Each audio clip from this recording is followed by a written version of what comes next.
Assalamualaikum warahmatullahi wabarakatuh. Jumpa lagi bersama saya Muhammad Lutfi di channel YouTube Lutfi Kolbi Official. Oke, teman-teman, pada kesempatan kali ini, di video kali ini Lutfi akan membahas masih tentang seputaran hukum, ya. Di mana kali ini Lutfi akan membahas tentang benda sitaan negara dan barang rampasan negara, ya. Jadi teman-teman nanti bisa akan tahu, ya, yang belum tahu khususnya apa itu benda sitaan negara dan apa barang rampasan negara.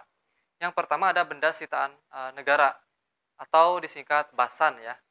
Untuk apa sih benda sitaan negara ini? Nah, benda sitaan negara ini barang yang disita oleh negara ini diperlukan untuk proses peradilan guna keperluan barang bukti proses peradilan dari mulai penyidikan, penyelidikan hingga proses di pengadilan.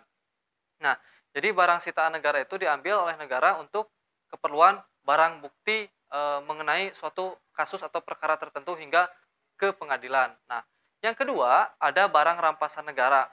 Barang rampasan negara ini disingkat baran, ya. Nah, bagaimana sih negara bisa merampas barang, ya? Jadi berdasarkan putusan pengadilan, negara bisa mengambil barang yang memperoleh kekuatan hukum tetap dinyatakan dirampas oleh negara.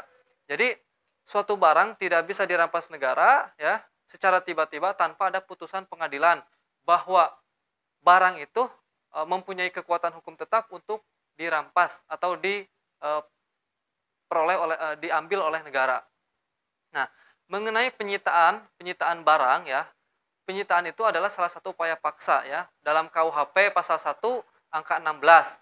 Terus juga di pasal 38 sampai pasal 46 KUHP dan pasal 82 ayat 1 di KUHP. Nah, bagaimana sih proses penyitaan ini kan upaya paksa. Sedangkan pemaksaan itu bisa menyalahgunakan hak asasi manusia atau HAM. Nah, jadi penyitaan itu harus berdasarkan surat atau keputusan dari Kepala Pengadilan Negeri. Artinya, petugas tidak bisa menyita begitu saja tanpa ada putusan dari Kepala Pengadilan Negeri. Namun ada catatan, ketika memang waktu yang mengharuskan secepatnya mungkin itu barang sitaan didapatkan, nah maka petugas bisa mengambil dengan ini kondisi yang terkecuali, ya. Si petugas bisa ngambil barang sitaan tersebut lalu kemudian melaporkan kepada kepala pengadilan. Nah, mungkin itu mengenai barang sitaan negara dan barang rampasan negara. Nah, barang rampasan negara ini akan disimpan di suatu tempat, ya, untuk penyimpanan barang rampasan negara.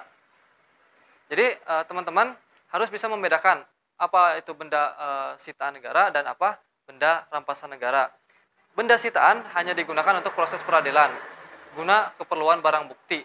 Sedangkan barang rampasan negara yaitu barang yang diambil berdasarkan proses peradilan yang telah memperoleh kekuatan hukum tetap dinyatakan dirampas oleh negara. Nah, jadi itu bedanya. Mudah-mudahan video ini bisa bermanfaat dan bisa menambah wawasan kita dalam edukasi hukum atau mengetahui hukum positif yang berlaku di negara kita saat ini. Nah, mungkin itu teman-teman mengenai benda sitaan negara dan barang rampasan negara. Mudah-mudahan teman-teman yang belum tahu sekarang bisa cukup tahu untuk membedakan apa sitaan, apa rampasan, ya, yang dilakukan oleh negara, ya. Karena negara ini adalah negara hukum, jadi teman-teman harus tahu hukum yang berlaku di negara kita. Nah, jangan lupa ya teman-teman untuk like video ini, terus kasih komentar juga, kasih masukan untuk memotivasi saya bikin video-video tentang hukum selanjutnya. Dan teman-teman yang belum subscribe, jangan lupa di-subscribe, ya. Terus aktifin tombol loncengnya supaya ke depan teman-teman bisa tahu mengenai video-video yang diunggah oleh channel Lutfi Kolbi Official ini. Terima kasih. Assalamualaikum warahmatullahi wabarakatuh.